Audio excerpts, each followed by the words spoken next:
안녕하세요. 김성길 목사와 함께하는 GTS 말씀 묵상 시간입니다. 오늘은 6번째 주간의 7째 날 묵상인데요.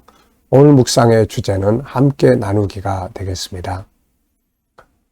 우리가 말씀도 함께 나누고 받은 은혜도 함께 나누고 내게 주신 재능과 달란트, 물질과 모든 것들 함께 나눌 때 흘러가는 곳마다 생명이 살아서 역사하게 되는 거죠. 고여 있으면 사회물처럼 죽은 물이 됩니다. 그런데 흘러가면 가는 곳마다 살아나게 되죠. 창세기 12장 2절로 4절에 하나님은 아브라함에게 땅의 모든 민족의 복의 근원이 된다 하셨습니다. 우리가 흘려보내는 것들이 땅의 모든 민족들을 살리는 그런 축복의 도구가 되고 또 흘려보내는 우리에게는 또 하나님으로부터 은혜와 복이 흘러 들어오게 되는 거죠. 자, 함께 나누기입니다. 오늘 주일입니다. 주님 앞에 나갔을 때 우리가 함께 나눌 수 있는 것들이 뭔지 한번 기억해 보시기 바랍니다. 자, 우리 GTS 묵상은 매일매일의 역동성 있는 은혜의 삶과 그리고 삶의 현장의 변화와 발전을 위해서 만들어졌습니다. 아이들은 재능 개발과 학습 능력을 키우기 위해서 만들어졌어요. 이것을 위해서 5-7+2라고 하는 구조가 있습니다. 5는 그림 분석, 그리고 7은 매일매일의 삶의 주제. 이것을 한꺼번에 사용을 하면 컨설팅의 도구도 되고 아이들 독서 지도, 학습 지도에 좋은 비결이 됩니다. 자, 2는 질문 만들기와 또 주님과 소통해서 영감 얻는 시간이 되겠습니다. 자, 오늘도 그림 분석부터 시작하겠습니다. 자, 이제 개혁을 통해서 우리가 주님과 하나 되는 그런 현장까지 왔습니다. 이 그림은 참 예수님이 우리를 위해 기도하시는 그런 장면인데요. 자, 제목을 하나 정해보시고 또 느끼는 거 적어보십시오. 저는 제목을 주님의 기도 이렇게 적었습니다. 주님의 기도. 그리고 의미를 몇 가지 적어봤는데요. 주님은 우리를 위해 기도하셨고 하나님의 뜻을 위해 기도하셨고 사명을 위해 기도하셨고 우리에게 기도를 가르쳐 주셨다. 이렇게 적었습니다. 자, 두 번째는 분석입니다. 눈에 보이는 부분과 보이지 않는 부분. 자, 눈에 보이는 부분은 지금 예수님 그리고 큰 손, 팔과 손이 있고 손가락 그리고 거기에 또 십자가가 그려져 있는 책이 있습니다. 그리고 또 위쪽으로 가면 God bless you 하는 내용과 십자가 그 밑에는 두 사람이 있고 그 밑에 글씨들이 있습니다. 자, 보이지 않는 부분에는 뭐가 있을까요? 우선 예수님은 지금 무엇을 위해 기도하실까? 기도의 내용, 기도하시는 주님의 마음, 그리고 God bless you라는 하나님의 복, 그리고 하나님 천국, 밑에 있는 두 사람, 이들은 누구며 왜 여기에 있는 것일까? 자, 이 기도의 결과, 주님의 기도의 결과는 무엇인가? 이런 것들이 보이지 않는 부분에 있습니다.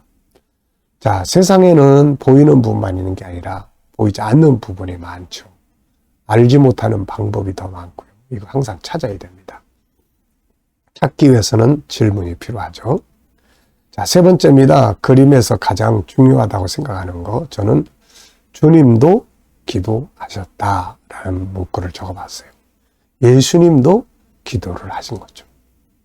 우리는 당연히 기도해야 합니다. 하나님의 아들이신 예수님도 이 땅에 오셔서 많은 기도들을 하셨는데 우리 인간이 기도 안 하면 되겠습니까? 자, 연상법 훈련입니다. 눈 감아보시고요. 그림을 그대로 한번 생각 속에 그려보세요. 자, 먼저 긴 팔이 있습니다. 손가락이 있고 그 위에 예수님이 기도를 하십니다. 그 앞에는 십자가가 새겨져 있는 책이 하나 있고요.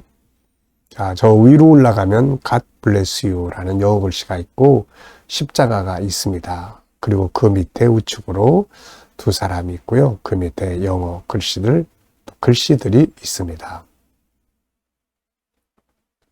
자, 네. 이 훈련을 계속 하시면 기억력이 아주 좋아집니다. 그리고 생각 속에서 연상하거나 뭘 하는 게 아주 좋아지죠. 자, 이 그림과 관계된 말씀들 한번 생각해 보시죠. 예수님의 기도 그러면은 우선 저는 히브리서 5장 아들이시라도 눈물과 기도로 하나님께 아뢰었다는 내용이죠. 전능하신 하나님의 아들도 기도로 일을 하신 거죠. 그리고 새벽마다 한적한 곳으로 나가서 기도하시던 모습. 저녁에 일이 끝나면 때로는 밤새워서 산에서 기도하시고 내려오시던 모습. 마태복음 26장은 겟세마네 동산의 마지막 십자가를 위한 피땀 쏟는 기도의 모습이 있었죠. 그리고 우리에게도 기도 시험에 들지 않게 기도하라 하시던 주님의 말씀이 있습니다. 자, 우리 아이들은 또 이 그림에서 수학 공식도 생각해 보죠. 도형, 또 각도, 수, 연산, 그리고 측정, 길이, 넓이, 크고 작은 거 비교하는 거죠. 또 규칙이 있습니다. 그리고 자료와 그래프가 있는데요. 자, 오늘 이 그림에서 더하기 빼기도 해보고 또 분수도 해보고 또 도형도 쭉 정리해보고 네. 모든 공부는 생활이에요. 응용입니다. 이걸 얼마나 잘하느냐에 따라서 잘할 수 있게 되는 거죠. 자, 상상력 키우기입니다. 이 그림을 가운데 두고요. 앞뒤 그림. 자, 앞에는 하늘 보좌에 계시던 주님의 모습을 그려볼 것 같고요. 그리고 이 땅에 오셔서 기도하시던 모습. 다음 그림은 십자가의 승리, 부활, 그리고 하늘 보좌에 다시 앉으시는 모습입니다. 자, 미래를 어떻게 살고 싶은가요? 그렇다면 지금 무엇을 해야 할까요? 자, 오늘도 정리해 보시고요. 본문 말씀 읽어보겠습니다. 제사장들과 레위 사람들을 동쪽 광장에 모으고 그들에게 이르되 레위 사람들아 내 말을 들으라. 이제 너희는 성결하게 하고 너희 조상들의 하나님 여호와의 전을 성결케 하며 그 더러운 것을 성소에서 없애라. 우리 조상들이 범죄하여 우리 하나님 여호와 보시기에 악을 행하여 하나님을 버리고 얼굴을 돌려 여호와의 성소를 등지고 낭실 문을 닫으며 등불을 끄고 성소에서 분향하지 아니하며 이스라엘의 하나님께 번제를 드리지 아니하므로 여호와께서 유다와 예루살렘에 진노하시고 내버리사 두려움과 놀람과 비웃음거리가 되게 하신 것을 너희가 똑똑히 보는 바라. 이로 말미암아 우리의 조상들이 칼에 엎드러지며 우리의 자녀와 아내들이 사로잡혔느니라. 이제 이스라엘의 하나님 여호와와 더불어 언약을 세워 그 맹렬한 노를 우리에게서 떠나게 할 마음이 내게 있노니 내 아들들아 이제는 게으르지 말라. 여호와께서 이미 너희를 택하사 그 앞에 서서 수종들어 그를 섬기며 분향하게 하셨느니라. 아멘. 자, 감사한 거 또 적어보세요. 어제 하루를 지내시면서 또 감사했던 것들. 저는 하루 일과를 크게 정리를 쭉 합니다. 그리고 나서 감사. 그리고 오늘 또 하루의 일과를 또 생각나는 대로 쭉 적어보고요. 그리고 또 감사. 이게 다 은혜로 되는 일이니까요. 자, 미래에도 역시 미래의 비전을 쭉 적어놓고 성경 말씀을 전 쭉 적습니다. 그리고 감사 이렇게 적어요. 자, 여러분들도 어제, 오늘, 미래를 생각하면서 감사한 것들 적어 보십시오. 자, 1번입니다. 한 주간 묵상하면서 본문에서 기억에 남는 것이나 응용해 본 건 뭔가? 저는 세 가지인데요. 하나는 개혁의 필요성. 필요성을 갖는 게 참 중요해요. 변화해야 된다는 필요성. 어떤 문제들이 많음에도 불구하고 난 괜찮아 그러면 그 문제 속에 침몰하게 됩니다. 탕자도 자기가 지금 어떤 상황인지를 정확하게 분석을 했고 거기서 살아야 되겠다고 하는 개혁, 변화의 필요성을 가지고 있었던 거죠. 그래서 산 겁니다. 제일 중요한 것은 항상 내 삶에서 내 언어, 습관, 내 비즈니스, 내 업무, 인간관계 어떤 부분에서 변화의 필요성을 느끼는 것이 중요하죠. 그 다음에는 이제 의지가 필요합니다. 필요성은 느끼는데 의지가 약하면 해야지 하다가 세월 다 보내고 나중엔 항상 후회만 남습니다.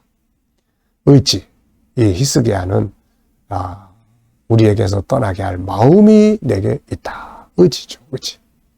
그 다음에는 행동입니다. 이제 행동으로 옮기는 데는 여러 가지 장애 요인들이 많지만 이거를 잘 극복하는 게 중요합니다. 그러면 개혁이 성공적으로 끝나게 되죠. 오늘 본문의 히스기야의 개혁은 참으로 엄청난 성공을 이루었고 결국 그 결과로 나라가 건강하고 든든하고 히스기야 자신의 이름이 온 세계에 떨쳐지고 부귀와 영화가 주어지고 이렇게 된 거죠. 자, 암송하겠습니다. 우리 GTS 묵상의 큰 장점 중에 하나는 암송입니다. 한 본문을 일주일 동안 계속 묵상하기 때문에 암송하기가 쉬워지죠. 자, 한번 해보겠습니다. 레위인과 제사장들을 동쪽 광장에 모으고 그들에게 이르되 너희는 이제 들으라. 너희를 스스로 정결케 하고 또 너희의 하나님 여호와의 성전을 정결케 하고 모든 더러운 것을 그 성전에서 없애라. 우리의 조상들이 하나님을 버리고 또 얼굴을 돌려 여호와의 성소를 등지고 낭실문을 닫고 또 등불을 끄고 분향하지 아니하며 요 하나님께 번제를 드리지 아니한 거로 여호와께서 진노하사 유다와 예루살렘에 진노하셔서 그들을 내어버리심으로 두려움과 놀람과 비웃음거리가 되게 하신 것을 너희가 똑똑히 묵독하는 바라. 이로 인하여 우리 조상들이 칼에 죽으며 또 우리의 자녀와 아내들이 사로잡혀 갔느니라. 그러므로 이제 너희는 들으라. 이제 하나님과 언약을 맺어 이 모든 진노에서 진노가 떠나게 할 마음이 내게 있노니 너희는 이제 게으르지 말라. 하나님께서 너희를 이미 택하사 분향하며 또 하나님을 섬기며 분향하게 그 앞에 서서 분향하게 하셨느니라. 아멘. 자, 우리가 이렇게 하나님 말씀을 암송할 수 있다는 건 정말로 감사한 일입니다. 문자 하나하나 그대로 다 못해도 내용도 암송하고 이게 살아있으면 우리 속에서 계속 움직이는 거거든요. 그 속에서 깨달아지고 그 속에서 말씀이 역사를 합니다. 자, 5-7+2를 어떻게 사용해 보셨나요? 이 책 속에서만 정리하는 대로만 사용하면은 현장의 변화와 발전이 없거든요. 은혜는 받지만 그래서 요게 이제 생활 속으로 옮겨가야 합니다.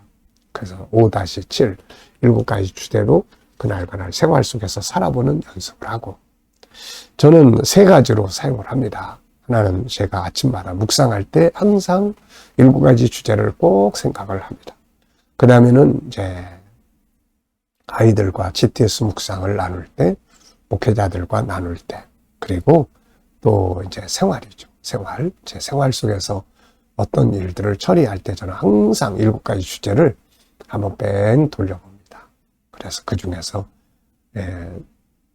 어느 것을 사용을 해야 되는지 때로는 전체를 놓고 이렇게 점검을 하기도 합니다. 아주 좋아요. 아주 유익한 도구입니다. 이게. 자, 묵상하기입니다. 오늘 주일인데요. 주님 앞에 올라가셔서 어떻게 해야 될 것인지 묵상을 통해서 또 마음 정리해 보시기 바랍니다. 묵상하실 때는 항상 본문을 생각하시고 7가지 주제 떠올려 보시고 오늘의 삶의 현장을 또 떠올려 보시면 됩니다. 오늘은 특별히 주일이니까 주님 앞에 나갔을 때 내가 누굴 만나고 어떻게 하고 무엇을 해야 되는지 주님 어떤 자세로 또 어떤 말을 해야 되며 또 어떤 말씀을 활용하면 좋을지 물어보시고 주시는 영감을 가지고 오늘도 복된 하루 되시기 바랍니다. 기도하고 마치겠습니다. 주님 감사합니다. 한 주간도 묵상에 함께한 모든 이들에게 은혜와 복을 주시고 묵상을 통해서 너희 삶이 형통하리라 하셨사오니 묵상하는 자들이 형통하는 삶이 되게 하여 주옵소서. 오늘 주일입니다. 주님 앞에 모이는 모든 무리들 함께 해주시고 특히 원근 각처에서 많은 사람들이 제단에 찾아나와 또 구원받고 함께 할 수 있게 하여 주옵소서. 또 예배 가운데 주님의 치료의 손길이 병든 자들을 만져주시고 치료하셔서 오늘로 살아계신 주님을 경험하는 복된 날이 되게 해주시옵소서. 감사하며 예수님의 이름으로 기도하옵나이다. 아멘.